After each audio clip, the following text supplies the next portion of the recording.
Hello everyone, welcome back to my channel. इस video में हम ऑडिटिंग की सीरीज का नेक्स्ट टॉपिक स्टार्ट करने वाले हैं। वो है लिमिटेशन या एडवांटेज ऑफ ऑडिटिंग।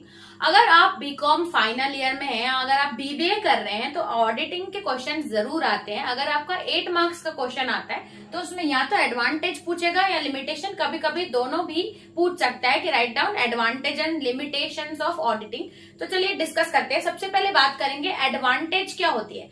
तो अगर हम इसको ना देख के मीनिंग देखें कि हमको ये पता है कि ऑडिटिंग एक चेक है जो कि true and fair value of business find out करने में हमको मदद करता है, यानी कि एरर्स को, गलतियों को कम करने में मदद करता है ऑडिटिंग। ऑडिटिंग मतलब क्या है? हम वाउचर्स को चेक करते हैं और अकाउंटिंग से मिलाते हैं कि जो हमने साल भर अकाउंटिंग की है वो सही है कि नहीं। तो या तो आप ऐसे लिख सकते हो कि ये एरर को कम करता है, पहला एडवांटेज। दूसरा आप ये लिख सकते हो कि ये फेयर पिक्चर ऑफ ऑर्गेनाइजेशन बताता है।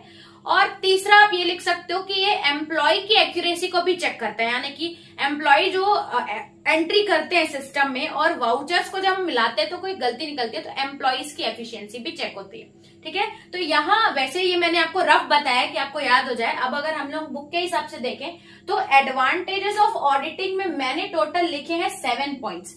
आपका डिपेंड करता है कितने मार्क्स का क्वेश्चन आ रहा है आपके एग्जाम में, उस हिसाब से आप आगे पीछे कर सकते हो।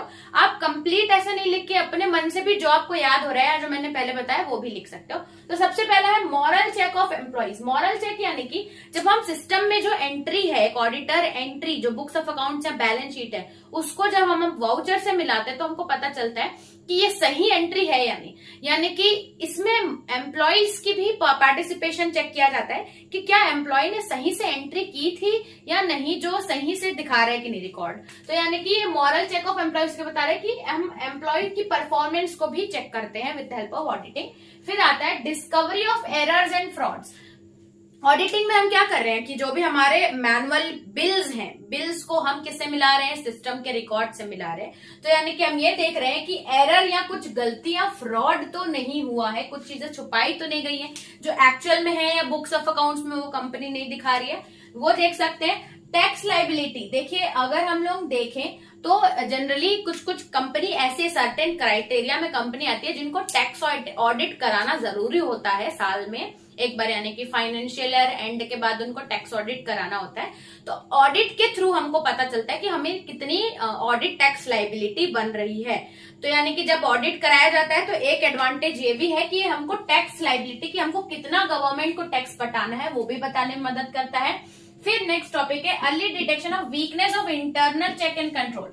सी ऑडिट मतलब क्या होता है? चेक करना। तो अगर अच्छे से बुक्स ऑफ अकाउंट्स चेक किए जा रहे हैं तो हमको डिटेक्ट किया जाता है कि कहाँ गलती हो रही है, कहाँ एरर है। तो बुक्स ऑफ अकाउंट्स फिर हम उसको अपने बिजनेस में कंट्रोल कर सकते हैं। नेक्स्ट आता है 5th point, facilitate sale of running business.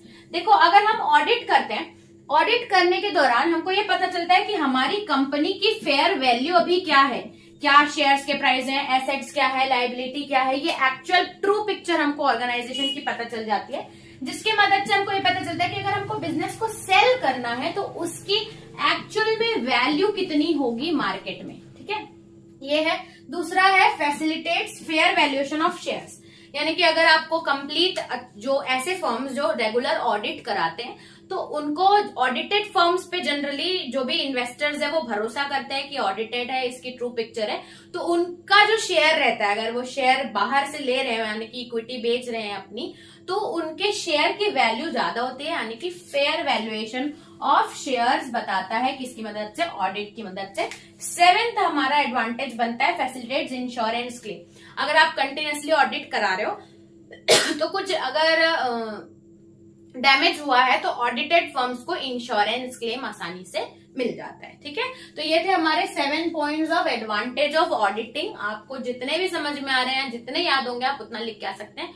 अगर 8 मार्क्स का क्वेश्चन आएगा तो 7 to 8 पॉइंट्स तो आपको लिखने ही है। नेक्स्ट बात करते हैं लिमिटेशंस। अगर इसके एडवांटेजेस हैं तो इसकी लिमिटेशंस भी होंगी क्या क्या। तो सबसे पहला ये बात करिए कि ये सिर्फ टेस्ट चेक होता है।